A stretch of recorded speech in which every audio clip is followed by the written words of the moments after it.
네, 오늘 우리에게 주신 말씀 함께 읽도록 하겠습니다. 사도행전 16장 11절에서 34절의 말씀. 사도행전 16장 11절부터 34절의 말씀을 우리가 한 절씩 교독하도록 할게요. 우리는 드로아에서 배로 떠나서 사모드라게로 직행하여 이튿날 네아폴리로 갔고, 거기에서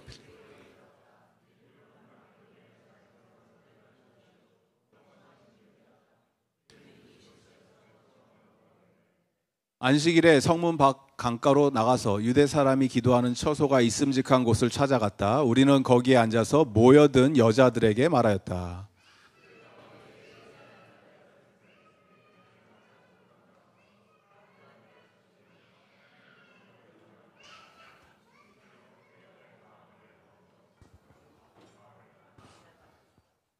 그 여자가 집안 식구와 함께 세례를 받고 나서 나를 주님의 신도로 여기시면 우리 집에 오셔서 묵으십시오 하고 간청하였다. 그리고 우리를 강권해서 자기 집으로 데리고 갔다.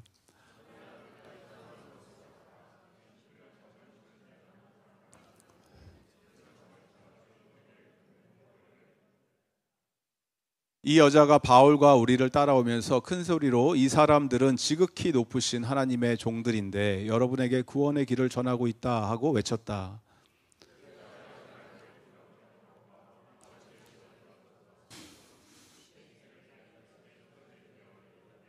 나오라 하고 말하니 바로 그 순간에 귀신이 나왔다. 그 여자의 주인들은 자기들의 돈벌이 희망이 끊어진 것을 보고 바울과 실라를 붙잡아서 광장으로 관원들에게 끌고 갔다. 그리고 그들은 치안관들 앞에 세워놓고서 이 사람들은 유대 사람들인데 우리 도시를 소란하게 하고 있습니다. 이 사람들은 로마 시민인 우리로서는 받아들일 수도 없고 실천할 수도 없는 부당한 풍속을 선전하고 있습니다 하고 말하였다.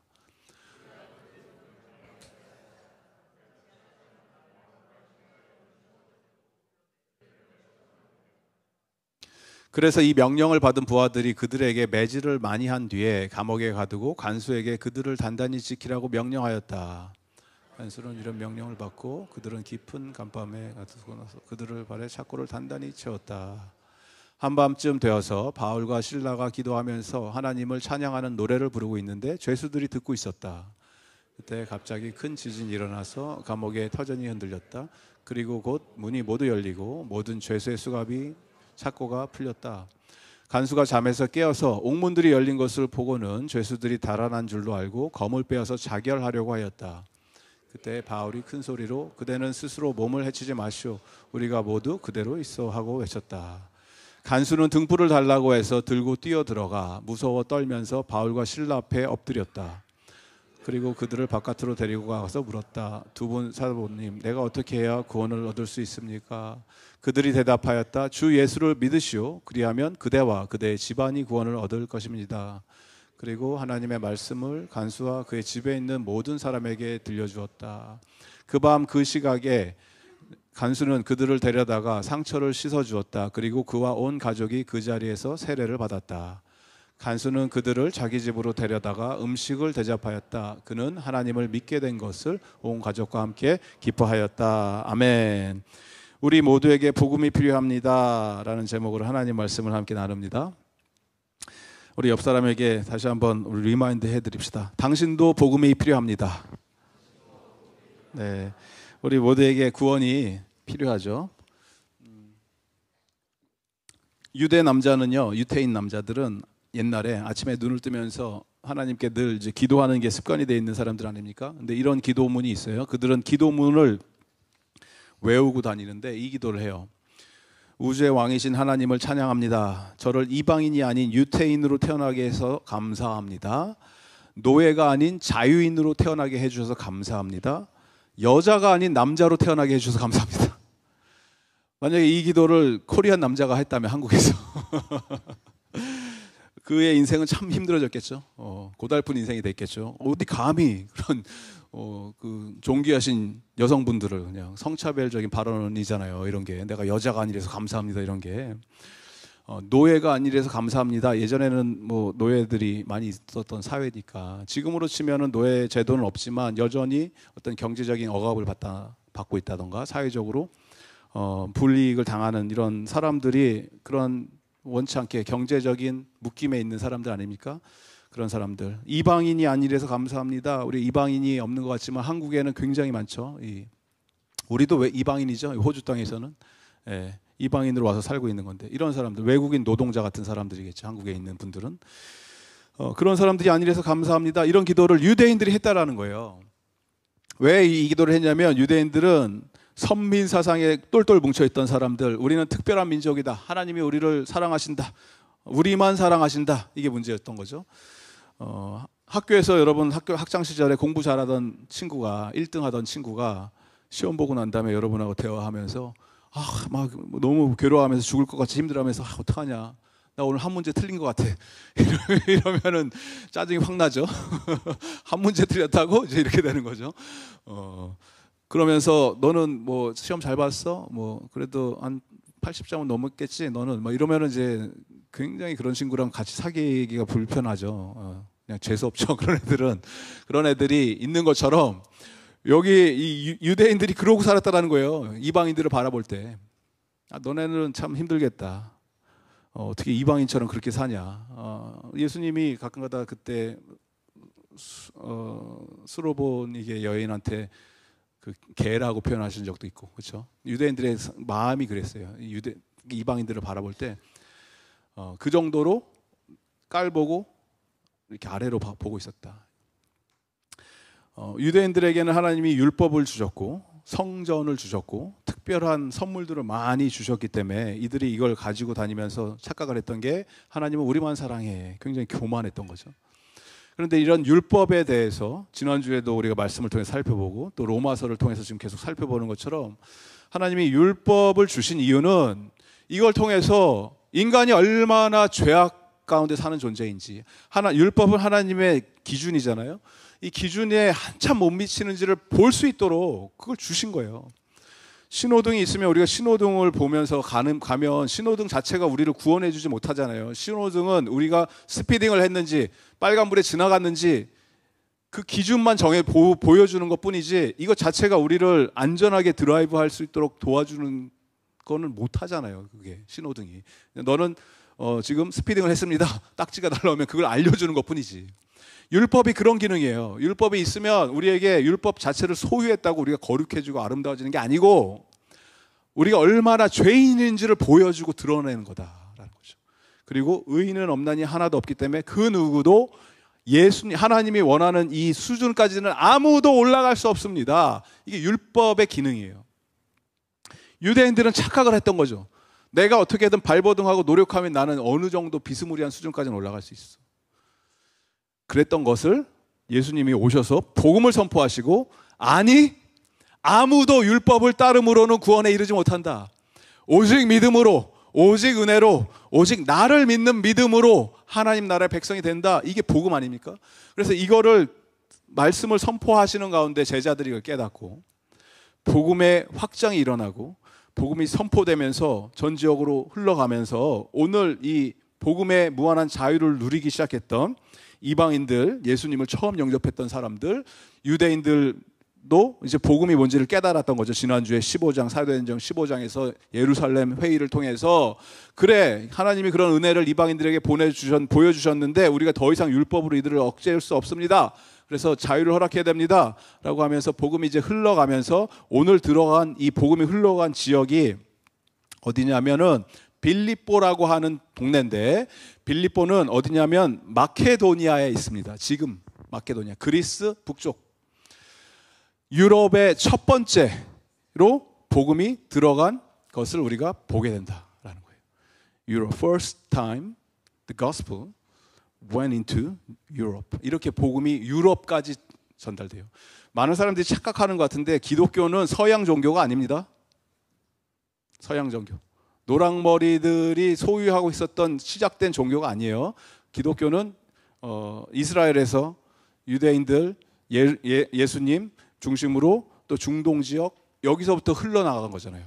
그래서 오늘 처음으로 유럽에 들어가는 이게 어떻게 유럽으로 들어갔는지를 보게 되는 건데 그리스에 있는 위에 있는 첫 번째 동네 빌립보라고 하는 동네는 이 이름은 필리파이는 누구의 이름을 땄냐면 필립 오브 마세돈. 마케도니아의 빌립이라고 하는 사람은 누구냐면 알렉산더의 누구? 알렉산더의 아빠예요. 아빠. 알렉산더 대왕 아시죠? 제가 네, 아시죠? 시간을 단축하기 위해서 설명 안 드립니다. 알렉산더라고 하는 사람의 아빠가 빌립인데 빌립의 이름을 따서 세워진 도시다. 그래서 좀 이렇게 유명한 도시였고 로마의 식민지라고 했지만 식민지라는 그 의미는 로마의 영향력을 받고 로마의 지원을 받고 서포트를 받던 도시였다. 이런 얘기입니다. 여기에 이제 어떻게 복음이 들어가는지 우리가 말씀을 통해서 보면서 누가가 그 지역에서 말씀을 받아들이고 영접하고 교회의 멤버가 된 사람들이 많이 있었을 텐데 그 중에 한 3명 정도를 추려갖고 그 사람들을 집중적으로 우리에게 소개하는 거예요. 그러니까 누가가 이 사도행전을 쓰면서 굉장히 전략적으로 그리고 고민하면서 쓰는 거기 때문에 그냥 이 사람들이 이름이 등장했을 때 뭐 3명이 구원받은 내가 얘기하는 게 아니고 이 3명이 나오는데 루디아라고 하는 사람이 나오고 악한 영에 사로잡혔던 여종이 나오고 빌립보 간수가 나오는데 이 사람들은 대표성, 상징성을 가지고 누가가 일부러 의도적으로 이 사람을 앞에 세우면서 우리에게 지금 말씀을 전해주고 있는 건데 누가의 핵심 내용은 뭐다? 복음이 들어갔을 때 복음은 특정한 민족, 나라, 계층, 계급 이 사람들에게 속해 있는 전유물이 아니고 복음은 유대인을 뛰어넘어서 모든 민족과 나라와 여러 종류의 사람들 모든 사람들에게 어필이 되는 좋은 소식이고 모든 사람에게 예수님이 필요하다라는 것을 우리에게 선포하고 있다라는 것입니다. 우리도 마찬가지예요. 저 여러분 우리 모두도 다른 백그라운드에서 온 사람들이고 한국에서도 뭐 다 각자 다양한 이런저런 모습으로 살다가 여기 와서 모인 사람들이잖아요. 다 다르지만 그 누구도 예하할 것 없이 그 한 명도 낙오됨 없이 모든 사람이 예수님의 복음을 들어야 되고 예수님을 구주로 영접해야 된다라는 것을 오늘 말씀을 통해서 우리가 보게 된다라는 것입니다. 첫 번째로 우리 예수님을 우리가 안다고 했을 때 믿는다고 했을 때 여기에 등장하는 여러 인물 중에 첫 번째로 나왔던 사람은 루디아라고 하는 여인인데 이 루디아라고 하는 여인은 종교성이 굉장히 강한 여자였어요. 종교적인 열심이 있었던 여인이에요. 근데 이 종교성만 가지고서는 not good enough.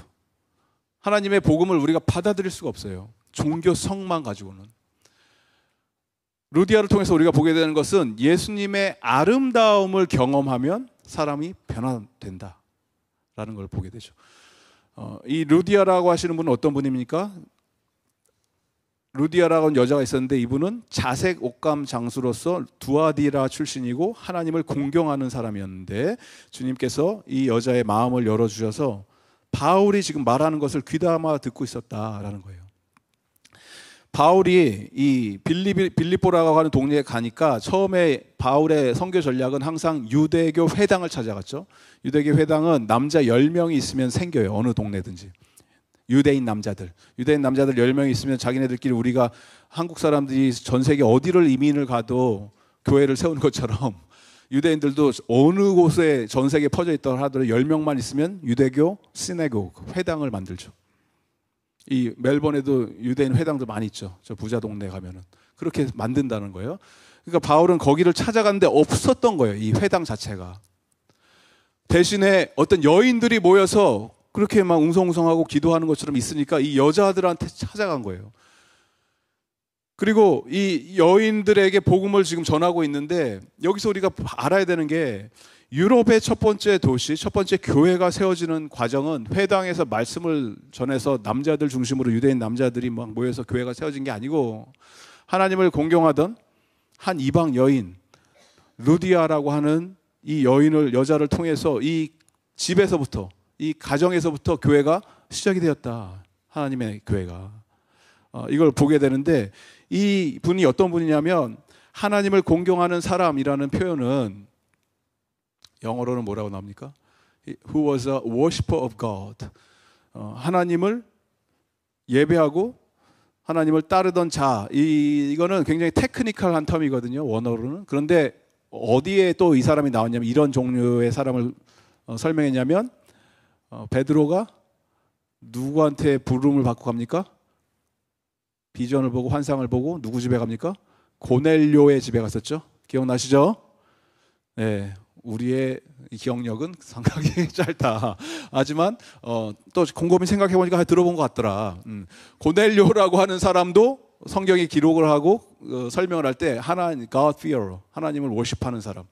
그러니까 이 사람들은 누구냐면 유대인들이 아닌데 유대 종교의 신 야훼라고 하는 사람, 야훼라고 하는 신을 자기네들이 개인적으로 이 신이 맞는 것 같다. 다른 잡신들 말고 우리는 이 신을 섬기겠습니다 하면서 그럴듯하게 유대인들을 흉내내면서 개종은 안 했지만, 완전히 유대인으로 가진 않았지만 그래도 야훼를 섬깁니다. 이런 사람들이 존재를 했다라는 거예요.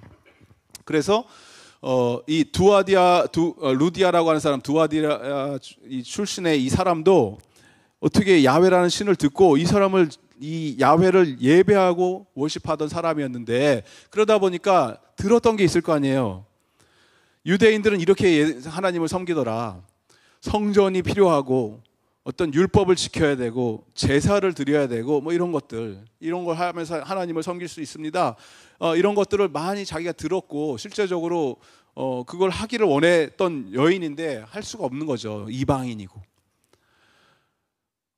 여자고. 그러니까 이런 게 종교성은 강한데 실제적인 어떤 복음의 감격이나 구원의 확신 이런 걸 가질 수가 없는 자체로 살고 있었다라는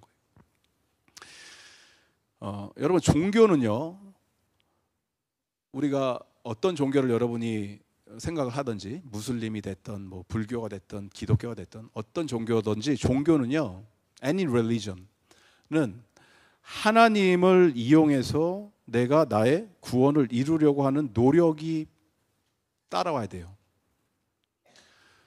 So even if you say I believe in God, when other religions say I believe in God, that is to use God to obtain your salvation. 내 구원을 이루기 위해서 하나님을 사용하는 거예요. 모든 종교는. 내가 이렇게 했기 때문에 하나님 나를 구원해 주셔야 됩니다. 이게 종교예요.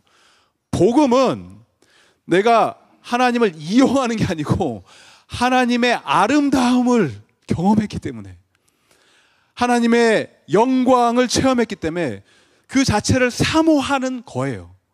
그게 복음이에요. 하나님이 나를 위해서 행해 주셨던 것들에 대해서 너무 감격스러워서 거기에 반응하는 게 복음이에요. 뭘 하는 게 아니고. 그래서 바울이 이 루디아라고 하는 자매와 이런저런 대화를 하면서 예수님에 대해서 설명을 했던 거 아니에요. 모세의 율법을 당신이 들었고 믿고 있을 것인데 모세의 율법을 완성시키신 분이 예수님이십니다.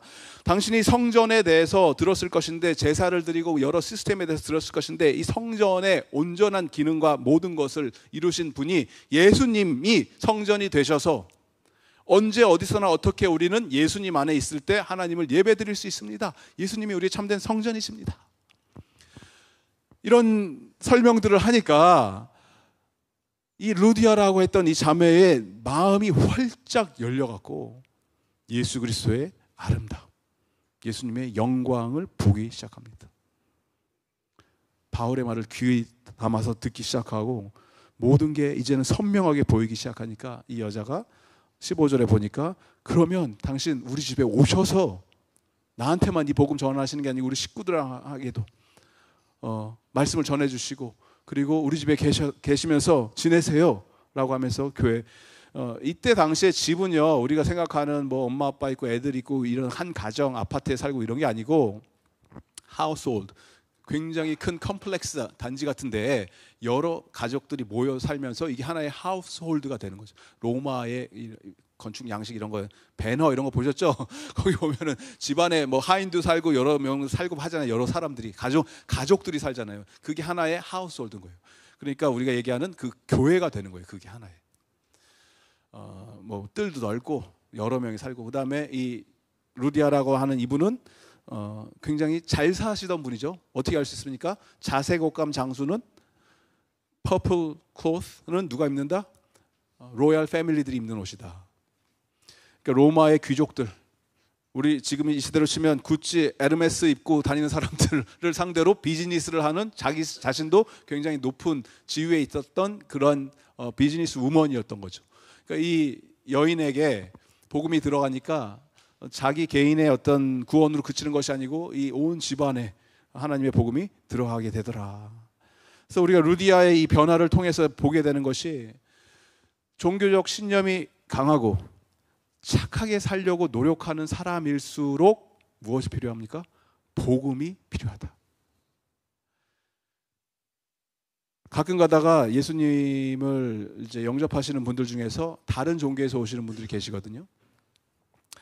그게 뭐 성당 출신이 되실 수도 있고, 그다음에 부처님을 잘 믿던 분들, 한국에서 부처님 잘 믿고 제가 절을 몇 개 세웠던 그런 불자입니다. 이런 사람들 중에서 정말 성심을 다해서 열심으로 그 신들을 모시고 섬기던 분들이, 성당도 마찬가지로 열심을 다해서 봉사도 하고 레저 활동도 하고 뭐도 하고 맨날 성당에 가서 기도하고 했던 분들도 복음의 맛을 보면, 복음을 경험하면, 예수님의 아름다움을 내가 보게 되면, 체험하게 되면 그의 열심들이, 그 열심을 통해서 내가 구원받기 위해 사는 더 이상 열심이 아니고 하나님의 은혜와 사랑과 나를 구원해 주신 그 놀라운 그 하나님의 나를 품어주시는 그 은혜에 감격을 해갖고 그 열심이 그대로 삶의 현장에서 더 이상 내가 뭘 해서 인정받기 위해서 하는 게 아니고 그냥 하나님 자체가 너무 행복하고 좋아서 그렇게 하게 되는 복음을 누리게 된다라는 것을 경험하게 된다는 거예요. 여러분도 복음의 진수를 내가 깨닫고 더 이상 내 열심과 노력과 공로가 아니라 하나님을 향한 뜨거운 사랑의 표현으로 하나님을 섬기는 여러분이 되기를 주님의 이름으로 축복드립니다. 여러분 중에 나는 굉장히 종교적이야, 종교성이 있어, 이런 사람이 계십니까? 그런 분일수록 더더군다나 어렸을 때부터 나는 모태신앙이야, 태어나니까 눈 떠보니까 교회에서 응행하고 있었어, 나는 다 알아, 하지만 나는 모르겠어, 복음의 감격이고 뭐 이렇게 맨날 얘기를 하는데 뭐 예수님이 뭐 인격적으로 만났냐 이런 얘기하는데 뭐 모르겠어냐, 어렸을 때부터 이렇게 꾹 쭉 크고 지금도 신앙생활을 하지만 잘 모르겠어, 이런 분일수록 뭘 알아야 되냐면 예수 그리스도의 아름다움을 경험하시기 바랍니다.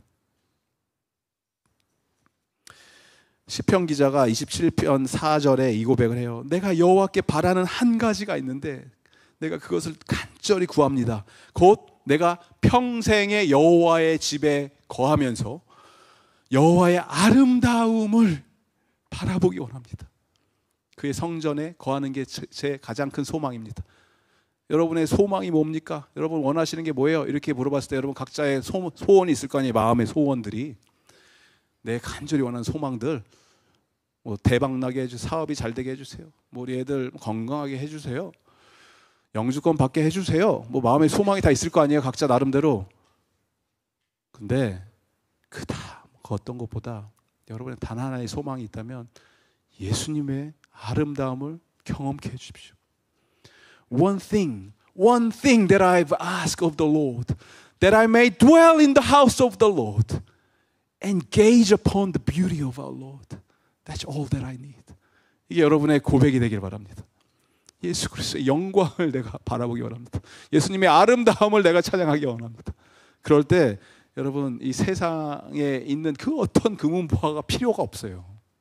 그게 전부가 돼요. 내 삶의 전부. 리디아는 그걸 보기 시작했습니다. 그래서 복음이 그의 가정에 들어오기 시작했다. 아무리 종교성이 강한 사람이라도 예수님의 아름다움, 영광을 바라볼 때 비로소 그 복음의 실제적인 역사가 그의 삶 속에서 일어나게 된다. 이거를 리디아를 통해서 우리가 보게 됩니다. 두 번째로 우리가 보는 또 한 명의 인물은 악한 영에 지배받고 있던 여자 노예였어요. 여종. 복음은요, 사회적, 경제적, 영적으로 묶인 자에게 자유를 허락합니다. 이 여자는 주인들의 돈벌이로 착취당하던 무당이었다, 이렇게 기록을 하고 있어요. 여기서 주인의 여종이 아니고요, 주인들입니다. 플루럴. 그 이야기는 이 동네에서 함께 이 사람들이 작당을 하고 코오퍼레이트하게 이런 착취를 벌이고 있었던 건데, 여자가 영적으로 묶여 있을 뿐만이 아니라 경제적으로도 사회적으로 고립돼 갖고 가장 이 사회 구조 계층에서 밑바닥 인생을 살고 있었던 사람이다라는 거예요. 그런데 영적으로는 신령한 귀신 들렸으니까 바울과 실라와 일행들이 하는 복음의 내용들을 옆에서 쭉 듣고 따라다니면서 이제 괴롭히기 시작하는 거예요. 이 바울 일행을. 하하하, 저 사람들 봐라. 저 사람들은 지극히 높으신 하나님을 섬기는 자들이에요. 동네 여러분 들으세요.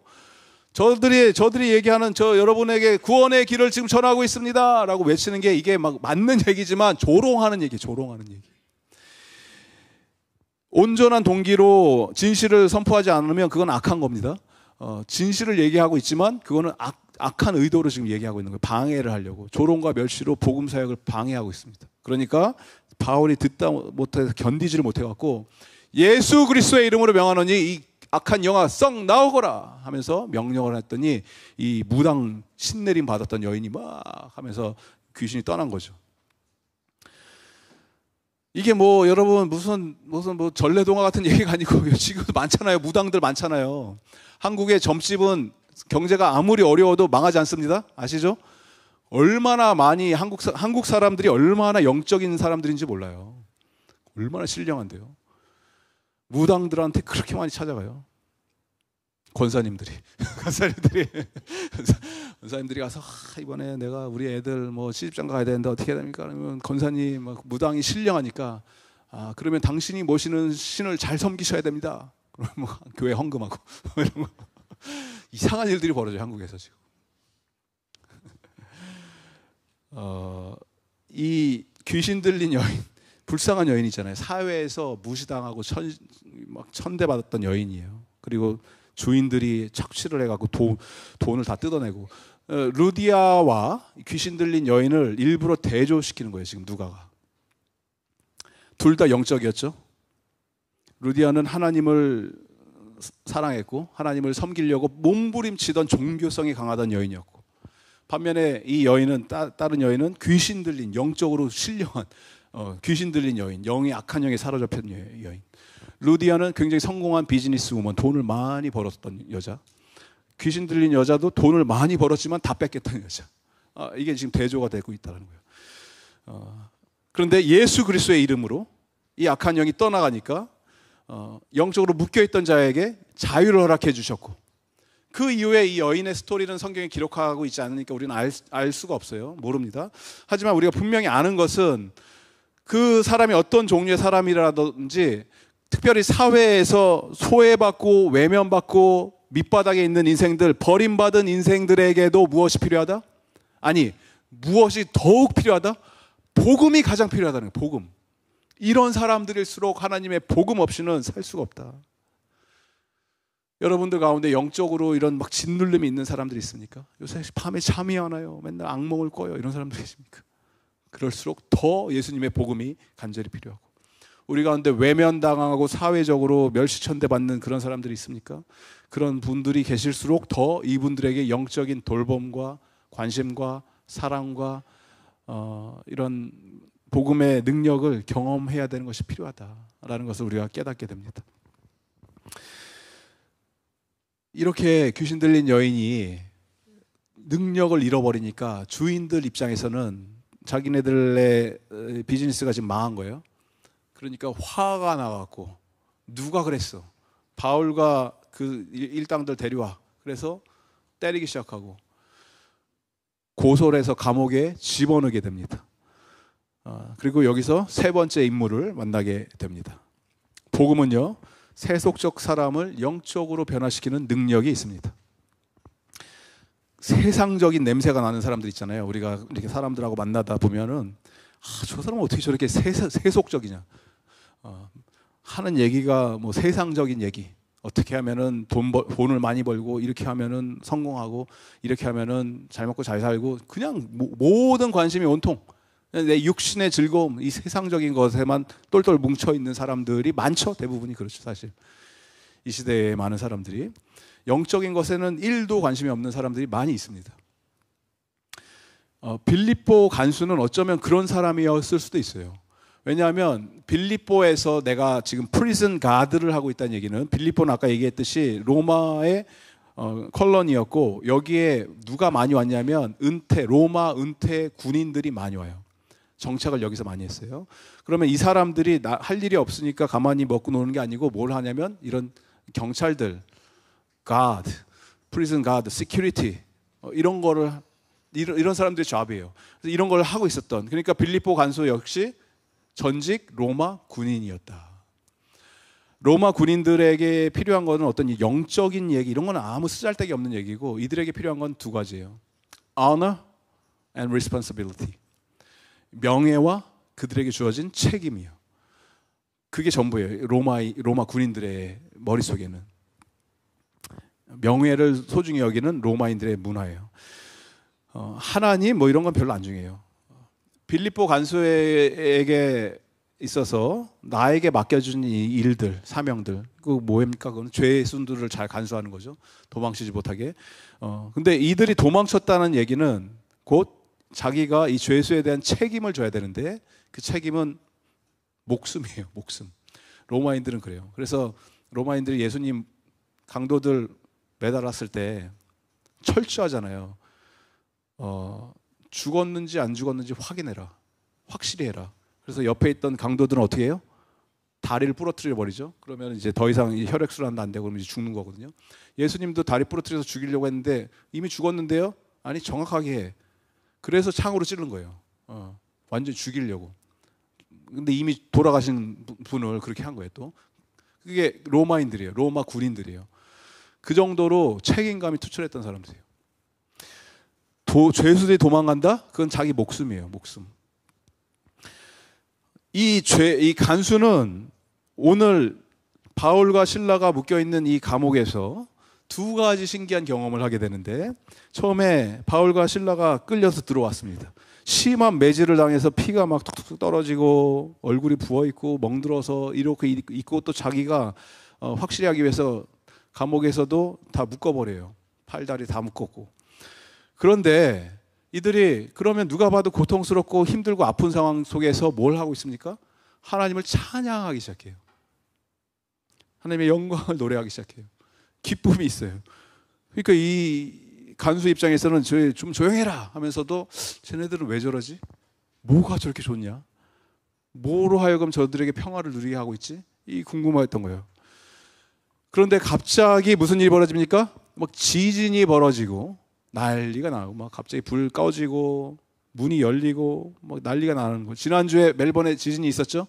그래서 저는 이런 얘기 들으면 아이고, 너무 그래도 우연치고 뭐 하나님이 하시는 일이고 신기하지만 그래도 이거 뭐 너무 그렇다 이런 생각이 들었는데, 제가 지진을 경험하니까 지난주에 자고 있는데 갑자기 깜짝 놀라서 뭐가 큰 동물이 하나 떨어진 것 같아요. 꽝 소리가 나길래 집에서 뭐 세탁기가 지금 터졌나 뭐 이런 별의별 생각을 다 했죠. 근데 그게 지진이라는 거예요. 다음 날 보니까 이게 지진이었구나. 밖에 나가 보니까 애들 뭐 장난감 같은 거 이렇게 쌓아놓은 거 막 다 떨어져 있고, 이거 흔들리는 거니까. 흔들리니까 문이 열리고 자기가 차고 있던 게 막 풀리고 이런 일들이 벌어진 겁니다. 그러면 이 간수가 생각했을 때 큰일 났다. 죄수들 다 도망갔네. 이제 나는 끝장이다 라고 생각을 하면서 자결을 하려고 했던 거예요. 내가 이 불명예 은퇴를 당하고 목숨이 날아갈 바에는 내 스스로 여기서 죽는 게 낫다. 그 정도로 로마의 군인 정신이 투철했던 거죠. 죽으려고 했는데 바울이 stop! 그만하세요. We are all here. 아무도 안 도망갔습니다. 그러니까 이 간수가 너무너무 신기한 거예요. 멘붕이 온 거예요. 이게 지금 뭐지? 이 사람들이 지금 묶여있는 자들이었는데 왜 이렇게 자유롭지? 왜 이들의 영혼은 너무나 freed? 그동안 수많은 죄수들을 내가 관찰했고 묶어놓고 고문을 했고 토초를 했지만 바울과 실라 같은 이 사람들은 뭐야? 처음 경험하는데. 그러니까 빌립보 간수는 굉장히 세속적인 사람이고 세상의 것을 쫓던 사람들한테는, 지금도 이 시대에 여러분 만나는 그런 사람들이 혹시 있다면, 그런 사람들은요, 내가 뭐 예수님 믿으세요, 교회 한번 와보자 이래서 예수님 안 믿어요. 왜? I don't need Jesus. 너나 믿으세요 이래요. 이 사람들은 관심이 없어요. 그냥 관심이. 그런데 복음이 들어갈 수 있는 길이 있다면 그건 뭐냐면 여러분이 복음을 살아내는 모습을 봐요. 이 사람들은 내 말을 듣는 게 아니고 저 사람 진짜네, 복음을 정말 사네. 빌립보 간수가 바울과 신라의 복음을 뭐 전도해서 변화됐다 이게 아니고 이 사람들의 삶을 지금 보고 있는 거잖아요. 왜 찬양을 하지? 왜 안 도망갔지? 이 삶을 본 거예요. 그리고 They have something that I don't have. What is it? I want it. I need it. 내게 없는 저것 나한테 달라.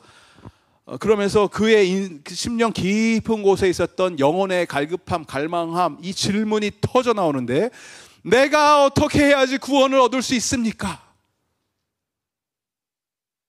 질문이 당신애들 왜 안 도망갔어요? 나 같으면 도망갔는데 안 도망가줘서 너무 고마워요가 아니고 질문이 내가 어떻게 해야지 나 구원받을 수 있어요? 정말 밑바닥에 있었던 이 끄집어낼 수 없었던 이 질문이 터져 나온 거죠. 세상 사람들이, 세속적인 사람들이 나 관심 없어요, 안 믿어요, 예수 안 믿어요, 뭐 당신은 믿으세요, 이런 사람들도 언제 이 질문이 나오냐면 그 삶에, 그 인생에 절대절명의 순간에 내가 신뢰하고 의지하고 붙들었던 많은 그 수많은 잡것들이 다 사라지고 아무것도 붙들 수가 없는 지푸라기라도 붙들어야 되는 그 상황 속에서 그때 그들은 질문을 합니다. 나 어떻게 해야 돼? 나 이제 끝이야.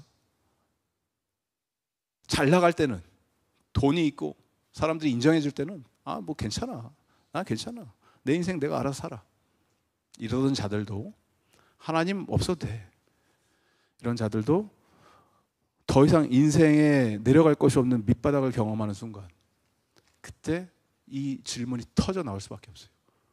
어떻게 해야 돼요? 어떻게 해야 돼요? What must I do to be saved? Sir, what must I do to be saved?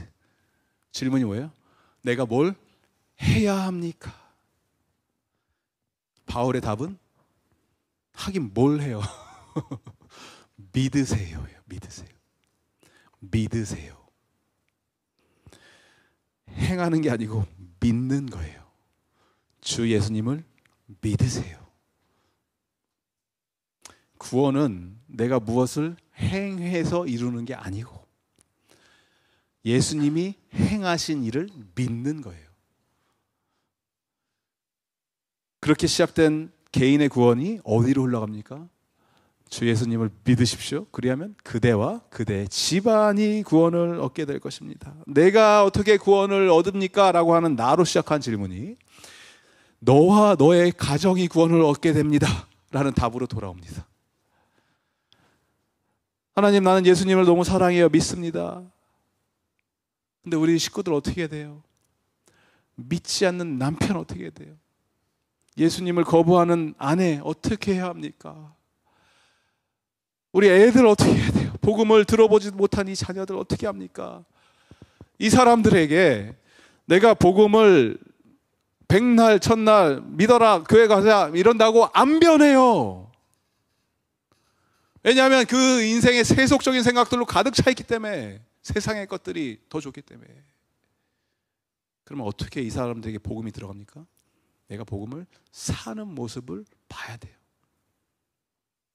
끊임없이 보여줘야 돼요. 말로도 물론 선포하죠. 예수님이 너희들을 사랑하신단다. 하지만 내가 믿는 예수님, 이 복음을 엄마는 이렇게 살아낸단다, 얘들아.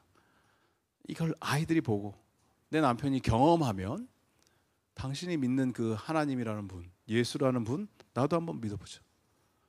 이런 기적 같은 일이 여러분의 가정 속에서, 여러분의 삶 속에서, 여러분 주변에서 일어나기를 예수님의 이름으로 축복합니다. 복음의 자유를 여러분 마음껏 선포하시고 복음의 능력을 체험하시고 경험하시고 살아내시기를 예수님의 이름으로 간절히 소망합니다. 주 예수를 믿어라. 그러면 너와 내 집이 구원을 얻게 될 것이다. 이 축복이 여러분의 가정에 임하기를 예수님의 이름으로 간절히 소망합니다. 복음에는 차별이 없어요. 모든 믿는 자에게 구원을 이루게 하시는 하나님의 능력이 됩니다. 바리새인 중에 바리새인, 엘리트 중에 엘리트였던 이 바울이 날마다 눈 뜨면서 했던 고백이, 하나님, 내가 여자가 아니라서 thank you very much. 내가 그 노예가 아니라서 너무 감사하네요. 하나님, 내가 이방인이 아니고 이런 유대인이에요. 나는 유태인. 감사합니다. 이 기도를 바울은 매일 했을 거예요, 아마. 근데 이 기도가 바뀝니다. 어떻게 바뀝니까?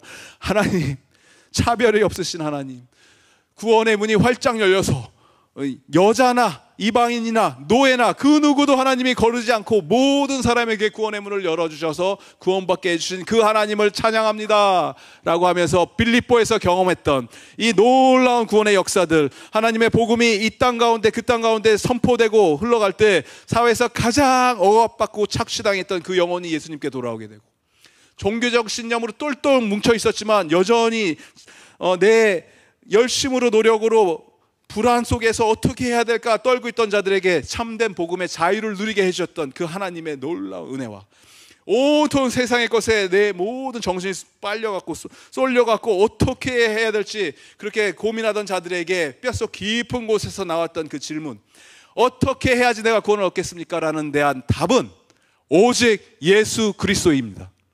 예수 그리스도, 이분 한 분만을 하나님, 내가 붙들며 살기를 원합니다. 예수님만이 내 인생의 전부가 됩니다. 예수님만이 내 인생의 모든 질문에 답이 됩니다 라는 이 확신 속에서 여러분들이 그렇게 살아내는 저와 여러분 되기를 바랍니다. 모든 인생은 한 번 살다가 죽습니다. 어떻게 구원을 이룰 거예요? 우리가